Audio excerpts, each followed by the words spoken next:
Hey guys, today we are going to be looking at one of the most, I'd say, famous battles of all time, and probably when you think of like last great stands, this is probably it. The Battle of Thermopylae, which is a battle which has been, very it is a legendary battle, and I'd say it's kind of become a legend in its own right, in the sense that, it spawned like the idea of the Great Last Stand. I think it really helped with the Spartan image of of the super warriors that they kind of had. Not to say Spartans weren't great warriors, but there definitely is a type of mythologized, I think, version of the Spartan when we think of them, and I think the Thermopylae thing was kind of a big part of that, you know. And obviously there's the 300 movie, which I love the 300 movie, but obviously it's a very mythologized look into the whole event, like depicting the Persians as some weird, monsters and stuff, and the Spartans as these nearly nude Greek bit. You know what I mean? There's a lot to it, but overall, this battle is it's really like one of the most known, I think, and I'm really looking forward to seeing how HistoryMarche breaks it down using facts and stuff and portraying things as they were. So yeah, before I get to the video, I just want to say I always want to give credit where it is due. The original video by HistoryMarche is down in the description down below. It's always the first link. And if you enjoy my content and want to help me out in any way, feel free to like, comment, and subscribe. It would really help my small but humble channel, and I would appreciate it a lot. With that said, and now without any further ado, let's get to it, shall we? Let's look at the Battle of Thermopylae by HistoryMarche. I'm sorry, I've been watching way too many Kings and Generals. Or thunder. It's 480 BC, and in the midst of an invasion by the mighty Persian Empire, the famed 300 Spartans stand side by side with their allies. King Leonidas knows that the fight against Xerxes begins that day, but feels only a grim, if calm, impatience to check the arrogant hordes that would presume to conquer all. The great King Xerxes observes the stubborn several thousand Greeks arrayed for battle, perhaps confident his vast army will quickly sweep aside their pitiful defenses and send them scurrying back into the lands he would soon rule. Greek blood would redden the earth, these insolent peoples would bend the knee, and his father's defeat at Marathon would be avenged. The ground shakes as the first wave of warriors approaches the allied phalanx. The war for Sparta and for all of free Greece was on.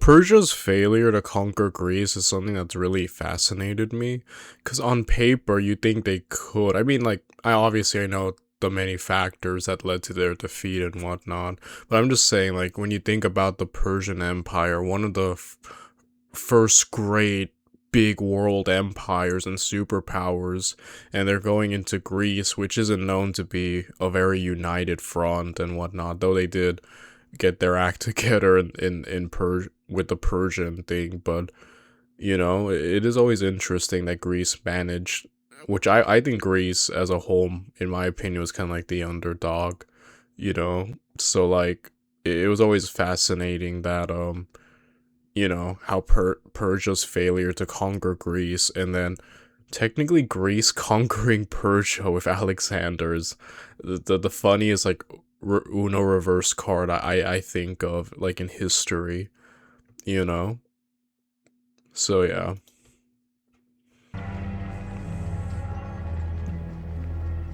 As with many great events of history, The events surrounding Leonidas, Xerxes, and their army's iconic struggle at Thermopylae can be directly traced to the earlier defeat of the First Persian invasion that commenced in 492 BC. During the reign of Xerxes' father Darius, the Persian Empire had launched a largely successful invasion in response to Greek interference in the Ionian Revolt, which saw Darius reconquer Thrace, subjugate Macedon to his will, and solidify Persian dominance over the Aegean Sea. However, though largely successful in his objectives, the invasion failed to incorporate all of the Greek lands into the King of Kings' vast domain. Indeed, around a decade before Thermopylae at Marathon, the allied army of Athens and Plataea defeated the invaders and denied the Persians mainland Greece. Even so, the presence of Persianized Thrace and Macedon so close to their own homes could not have soothed concerns of those free cities that the King of Kings' designs were truly checked.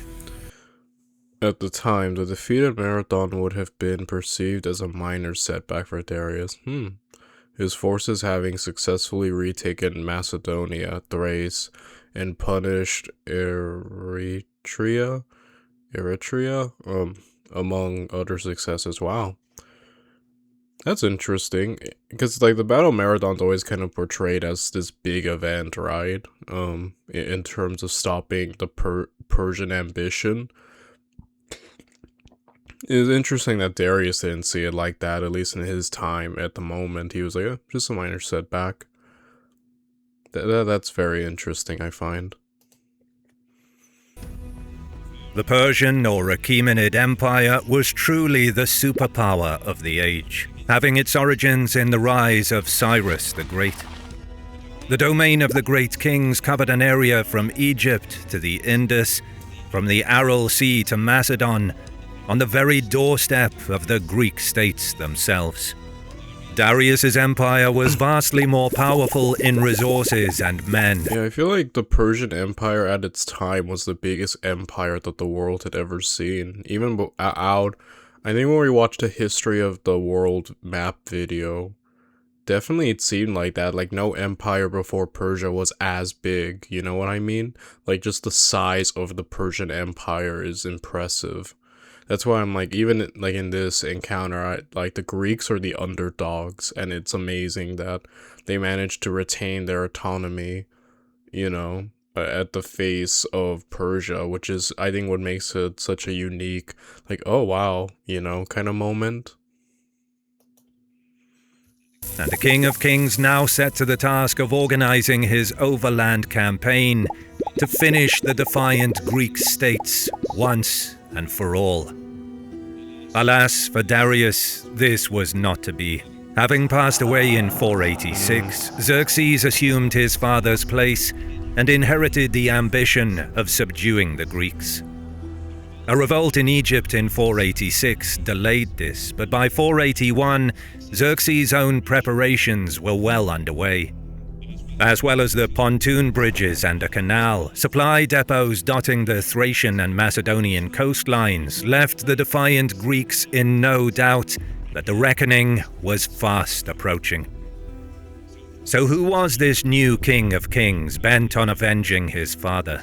Xerxes was the first son born to Darius following his own rise to power.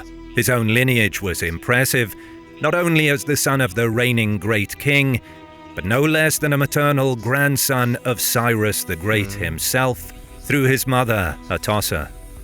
Darius obviously held high hopes for his tall and handsome younger son, as Xerxes was made heir apparent over his elder half-brother.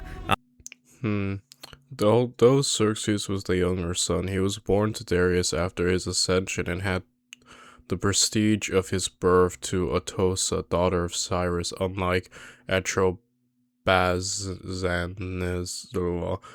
That makes sense though, like Cersei has quite the impressive bloodline going on, like the grandson of Cyrus the Great, son of Darius, like, yeah, you could see why the legitimacy of the blood is, you know, strong with him. Artabazanes.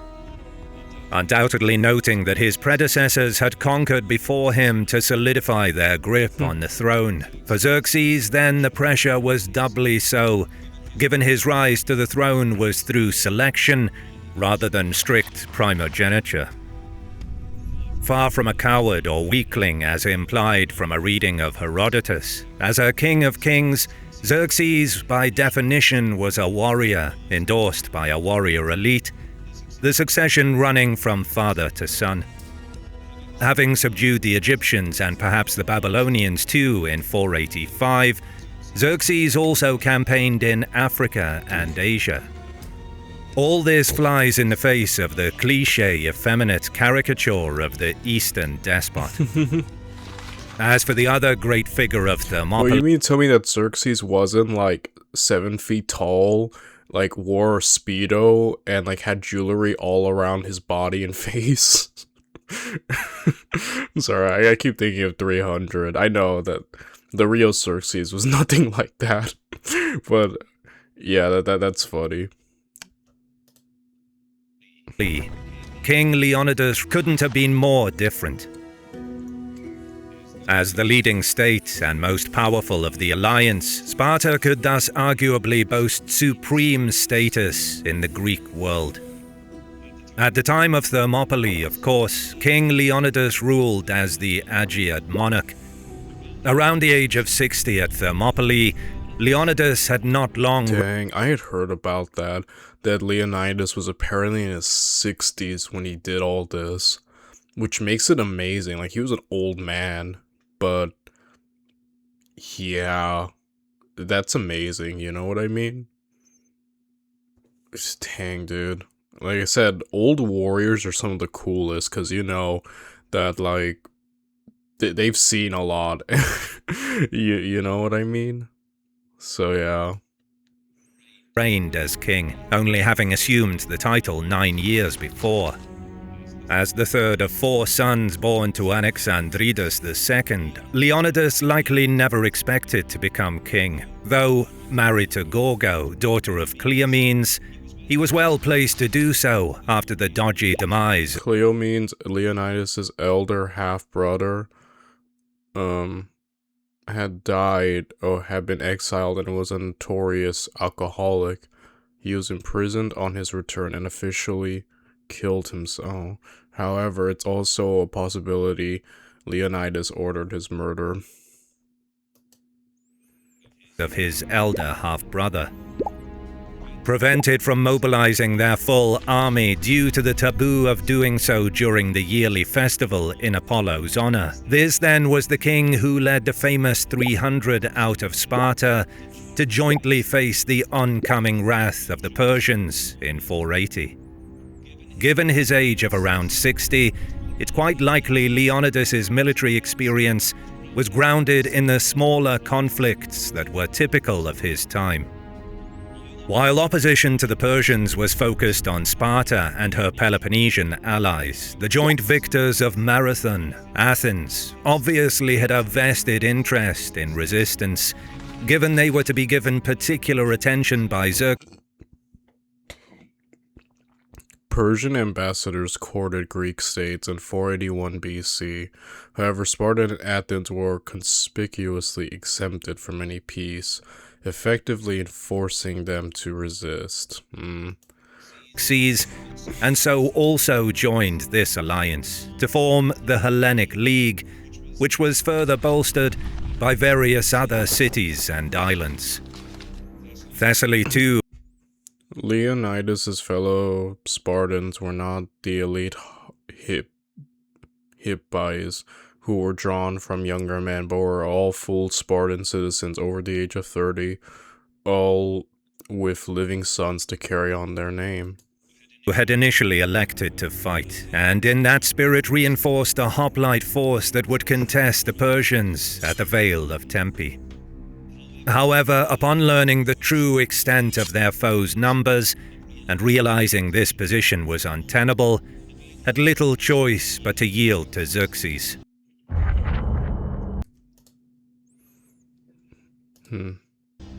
The remaining allies thus zeroed in on Thermopylae to make their stand, while at sea the Hellenic fleet would hold position to the east off the north of the island of Euboea to contest the Persians. The army that Xerxes had gathered at Sardis in the autumn of 481 was indeed massive by any estimation. To the Greeks, even the modern conservative estimates of 80,000 that made up the total number of the Persian army would have seemed gigantic. Though Herodotus's total The relatively small number of Greeks from outside of the Peloponnese were likely due to their own religious commitment to the Olympic festival, which set in place a sacred truce throughout the lands. Yeah, that's why he couldn't mobilize the full army, right? Because all these, festivals and things going on. So yeah, quite an interesting time Xerxes chose to attack, huh? Wonder if he was aware of that. strength of over 5 million is grossly overinflated, then a Persian force of upwards of the lower hundreds of thousands was more than enough to crush Greek resistance once and for all. With the onset of spring, Xerxes' colossal army lumbered west across the Hellespont and towards central Greece through the vassal countries of Thrace and Macedonia. At sea, the Greek fleet held its position about 40 miles east of the army, set to halt any Persian attempt to turn the land forces. It's likely, too, that the fleet here also sought to prevent a full Persian takeover of Euboea, from which there was a short jump across the narrow strait into Attica and Boeotia. Luckily for the Greek fleet, the superior Persian fleet was mauled by a storm. Oh yeah, I had heard about that the Persian fleet got hit by a storm and that caused a bit of casualties for Xerxes. Yeah, I had heard of that. En route to the area off the coast of Magnesia. Having spied their Greek foes from their temporary base of Agatai, the Persians decided to send a detachment to round Euboea and cut off the Artemisia fleet. This force of ships too, however, was caught in a storm off the eastern shores of the island, while the Greeks had sailed to engage the remaining Persians. Wow. Fighting a fierce days-long engagement with the reduced Persian fleet, the Allies had taken significant losses, though the Persians too had suffered. However, unable to afford these losses, unlike the Persians, the Greek fleet withdrew to Salamis to await better circumstances to fight. Meanwhile on land, Leonidas was readying his men at Thermopylae. Though famously... Yeah. Hundreds of thousands of men versus 7,000. Dude, the odds are insane.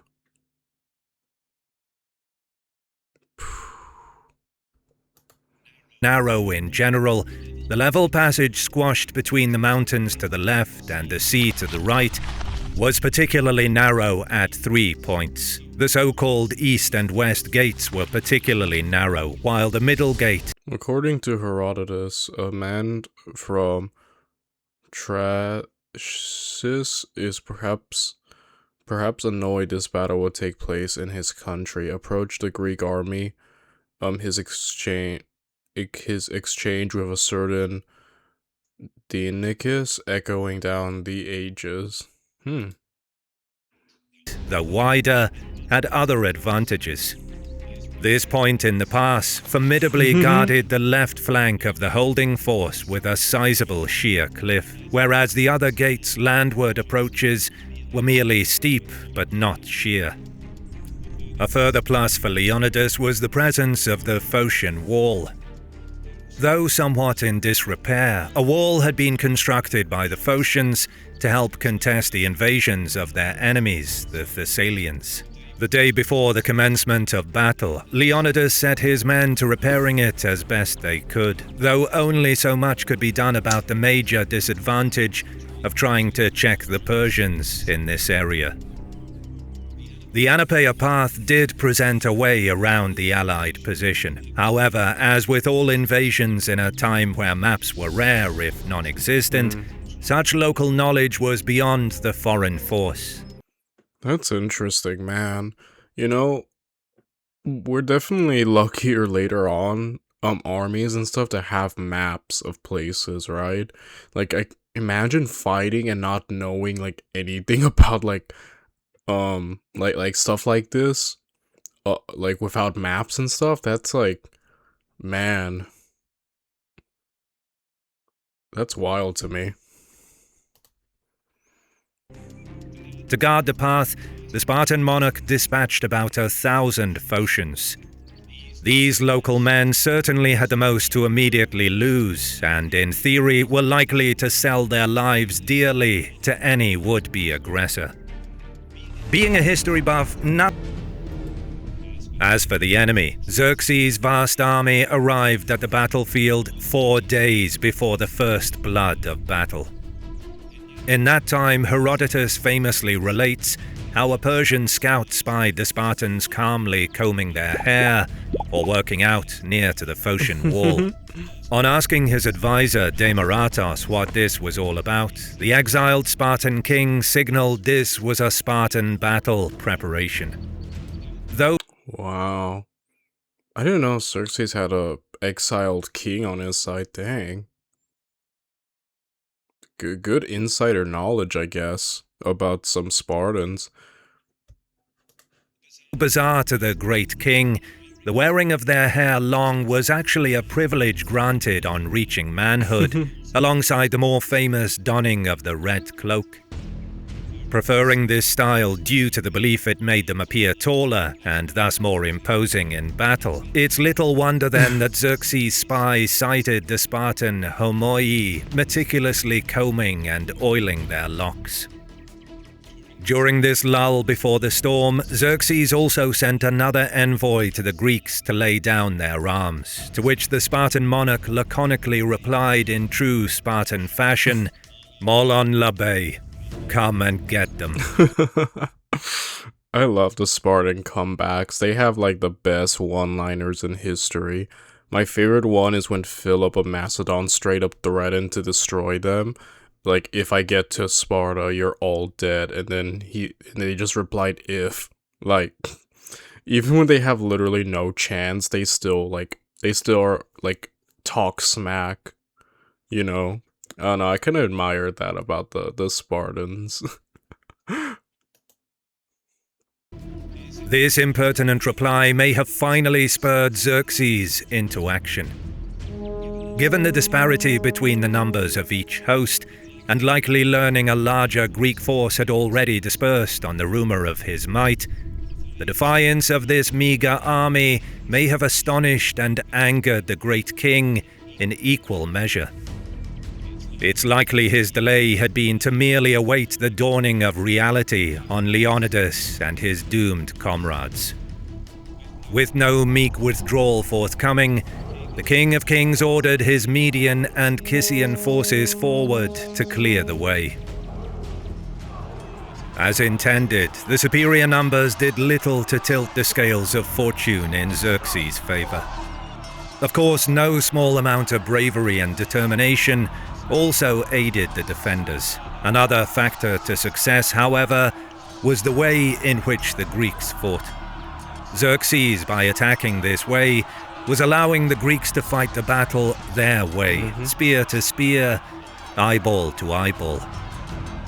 The Greek style of fighting, common to all the levy citizen soldiers of the Polae, was the phalanx formation. The tight Yeah, again, the phalanx is such a great formation, especially the geography of this area. Xerxes can't utilize his great force all at once. Like, they kind of have to be funneled, like, right here. And this, like, funnel area and the tightly packed way of the phalanx it creates this, like, natural, you know, way to, just get rid of them and, wipe them out. So again, like, the ground and the battle was chosen incredibly well, at least, before the weakness became apparent. But, yeah. A near unstoppable mass of men, shields and spears that was ideal for defending the narrow terrain. Factor into matters the hoplite soldier's panoply. A man would wear the Corinthian-style bronze helmet, while his torso would have been covered by his wide aspis shield. Bronze greaves protected the lower legs of the combatant, while on the offensive side of things, the long spear, of around 2 to 2.5 meters long, outreached the average Persians. Further protected by a coat of bronze or linen, in contrast to the average Persian assailant, it's little wonder why Leonidas's allied army was so deadly over... Yeah, Leonidas didn't need all that crappy armor. He had abs, so, that's enough, those 3 days of bloody melee. The Medes and Kissians would mostly be equipped with a smaller spear and a wicker oval-shaped shield in the main. Most Persian infantry would also wield a composite bow with a quiver of iron-tipped reed arrows. In addition to the usual double-bladed dagger, the typical sidearm of the Persian, the more fearsome battle axe was also a mainstay. Of these weapons, the bow was undoubtedly the national weapon, so to speak, and even a symbol associated with the Persian kings. Indeed, in previous conflicts, masses of volleys were often used to clear enemy formations. I love this little this little thing they're doing. They're charging, and then basically retreating only to recharge again once the enemy approaches. And I really like that. Yet on this first day at Thermopylae, Xerxes' melee-focused approach had led to severe losses. Part of the Greek strategy ahead of the wall was to feign retreat, only to quickly halt and turn on their pursuers. This rapid escalation of hopes and collapse of progress must have taken its toll on Persian morale, alongside the mounting bodies of their comrades. By keeping the battle a mobile affair, Leonidas was also cleverly mitigating the deadly effect of the Persian archers, denying his foes a fixed target. Having beaten off this first series... Smart. Yeah. Considering how important the bow is to the Spartans, Spartans, Persians, that makes a lot of sense to, find a way to limit that. Dang, man. That's just smart. Series of assaults, Leonidas must have thanked the gods that Xerxes impatiently ordered his best men forward to engage in the later afternoon. Perhaps the king are these the immortals? We'll put their name to the test. appreciated that his army was still relatively fresh. Better now than to face Xerxes' elite when wounds and weariness were worse for his men. The Immortals, as the Greeks named them, were no joke. Alright, the followers... mostly made up of native Persians. So the Immortals, as the Greek knew them, are known as such by the latter, as they erroneously believe they always maintain 10,000, no more or less given at any time. Along with smaller numbers of Medes and Elamites, these elite professionals presented the best Xerxes had to offer, while within these 10,000 so-called silver-butted infantry also marched the so-called gold-butted elite within an elite, 1,000 of the noblest and bravest of the Immortals. Known as the King's Spear-Bearers, but also colloquially referred to as Apple-Bearers due to the golden-shaped butts of their short spears, this innermost personal guard of the great king were formed from the noble class, the other 9,000 picked as the cream of the commoners. Led by Hydarnes, in the event, despite their own fearsome reputation and on paper outnumbering the entire Greek force that day, The immortals could not dislodge Leonidas and his comrades. What is up, everybody? Having fought off the initial waves and then Xerxes. Again, man, just the way they managed to basically even beat off Xerxes' best is kind of amazing, dude. It really is impressive. I can see definitely why this is such a heavily, you know, known battle, for sure. Best, Leonidas may have allowed himself a brief window to hope that his army could hold indefinitely, or long enough for Xerxes to rethink his approach. The second day of fighting was similar to the first. The great king's men fell on the Greek formations like waves upon a rock. However, as in nature, so too with war. Over time, though relatively fewer in number, the Greeks inevitably took wounds and losses, the solid rock of defense inevitably slowly eroding. Herodotus informs us that the Greeks fought in relays, so that much, if not the majority, of the hard fighting must have been done by those non-Spartiates present. Perhaps then, Leonidas held back at times in grim respect for his allies, though undoubtedly at other times the 60-year-old monarch would have been in the thick of things, in true Homeric style. Again, what a Chad, dude. 60 and still fighting. Guy is just built different.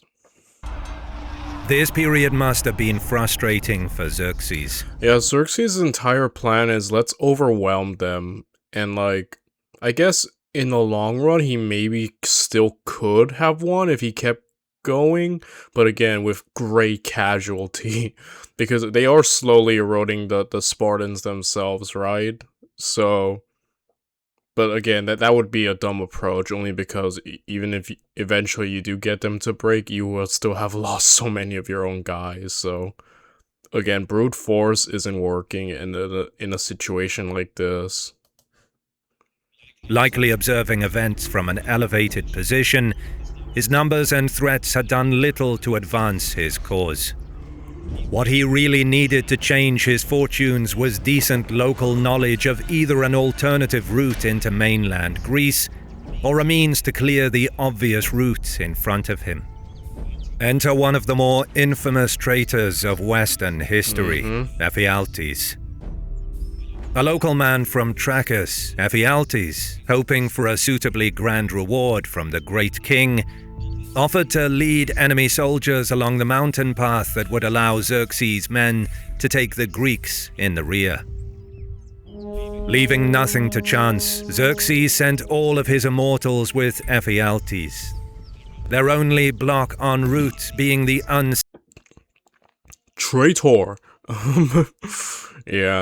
Yeah, eventually they do find about this passage and just wreak havoc on the Greeks. It's, again, like, quite one of those most infamous betrayals, definitely, I think, in history, you know? 16,000-strong Phocian contingent. Herodotus indicates all the remaining immortals made the march, which means the guardian army of Greeks must have been heavily outnumbered many times over. Having marched through the night, Dardanus and the immortals closed in on the Phocian position. Equally shocked, the immortals loosed their arrows. The Phocians, though brave, mistakenly believed themselves to be the intended target of the Persian elite, and retired to some high ground to exact a bloody price for their deaths. In response, the disciplined ranks of the immortals merely bypassed them. Oh, big mess up. Oh, that sucks. They're like, we need to get higher ground in case we get jumped. And it's like, no, you're not the target. They just realize, oh crap, you know? Continued towards the east gate. Leonidas learned his fate was sealed with the coming of deserters in the night, the news of the Persian maneuver being confirmed by his own lookouts just after dawn. Taking counsel again, Leonidas sent the majority of the remaining Greeks away, electing to remain with the 300, or what was left of them, as well as 700 Thespians and 400 Thebans. Herodotus writes that the Thespians refused to leave, though the idea of the Thebans were forced to remain, as Leonidas doubted their loyalty is debatable, given they could have taken south with the main army. On the surface, modern audiences may wonder why Leonidas, faced with such a hopeless situation, didn't simply withdraw all his army and fight another day. According to Herodotus, the Spartan king had his own reasons for remaining himself. According to the oracle at Delphi, either Sparta would be laid waste, or a king of Sparta would fall. The Persian pincer would close on Leonidas and his remaining men between And dude took one for the team, essentially, right? He's like, well, I'll go. Better me than Sparta. Again, what a Chad. 9 and 10 in the morning, though unsurprisingly, given the difficulty of exactly coordinating such an action, Idarnes and the Immortals were late in coming up the rear. Unlike on the previous days in which the Greeks fought in relays at the narrowest point of the middle gate, Leonidas now moved his position forward to contest the Persians in a wider area, the better to fully deploy his remaining forces. Advancing in good order at first, as the Greeks closed with the Persians, the latter's volleys must have undoubtedly done some damage. Breaking with normal custom, Leonidas then ordered an all-out charge, and it was now that desperate fighting broke out, the king himself at the forefront. Yeah, this really was just a desperate last stand. Amazing, dude. What a way to go out. Quickly advancing on a wider front, the arrows may have inflicted less damage than otherwise. Conversely, the Persian losses were said to have exceeded those of the previous 2 days. It was around this time that Leonidas likely roared his last battle cry and fell among many of his comrades. A furious Rip Leonidas, dude. Among the estimated 20,000 dead were 2 half-brothers of the great King Xerxes himself, the 2 killed in the vicious struggle over the body of Leonidas. battle over possession of the king's body now ensued. The surviving Greeks ferociously pushed back the Persians 4 times before they regained possession. The sheer desperation of the last fighting was related to by Herodotus, writing that when Greek spears were broken, they wielded their swords, and when they too were lost, they resorted to using their hands and teeth. Despite this last grim success, however, the inevitable loomed with the final approach of the Immortals from the rear. Upon realizing the time was near, the Greeks withdrew through the Phocian wall and redeployed on a hillock to await their final fate. Whatever you can create your... At this point, too, the Thebans' resolve finally broke, as they broke off from the Spartans and the Thespians, fleeing towards the Persian lines. Many were slaughtered in a blood rage, though most offers of surrender were taken. These fortunate men were later branded with Xerxes' mark for their troubles. With the Immortals also finally upon them, the Phocian wall breached. The enemy decided to wisely finish those surviving Greeks with a storm of arrows. Dang. So ended the battle at Thermopylae. With the fall of Leonidas and his rear guard, Thermopylae began its long history as arguably the icon of the famous last. Yeah, definitely, and rightfully so. That was an amazing last stand. So Leonidas was succeeded by his young son, and led an army at the Isthmus of Corinth, where they began building a defensive wall. Stand. However, though the battle cemented the Spartan legacy in the pages of history, Their glorious last stand would have been of limited comfort to the inhabitants of Locris, Boeotia, and Attica. Xerxes would not soon forget Leonidas or his estimated 20,000 losses at Thermopylae, and would exact 20,000? Holy crap, you lost a lot of dudes. Dang. Appropriate retribution. Athens was burned, though its population had been evacuated. At sea, the free Greeks were far from vanquished. Though defeated at Artemision, they scored a decisive victory at Salamis, which forced the withdrawal of the Persian fleet back to Anatolia. As for the great king himself, he returned home too, leaving the bulk of his land forces to finish business in Greece. Mardinus was a decent choice as would-be satrap of Greece, as he was leading a war hawk in Xerxes' court, even leading the Persian forces during the first invasion. Alas for Mardonius, the would-be satrap of a conquered Greece, his star would fall soon after.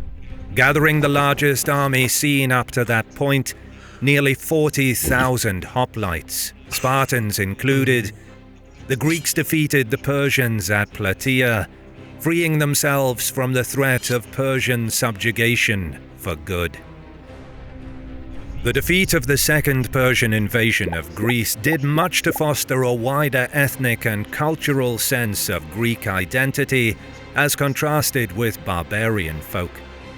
In Athens especially, the conflict was framed as an ideological struggle, the Greeks representing freedom over tyranny, a view of the conflict that largely persists in the Western public consciousness down to the present day.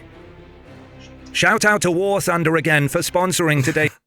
So, yeah, that was a great video. I'm really happy to have seen that. And again, they probably one of the best last stands in history. I think probably the most well-known. And, again, rip Leonidas, dude. The guy was definitely a Chad.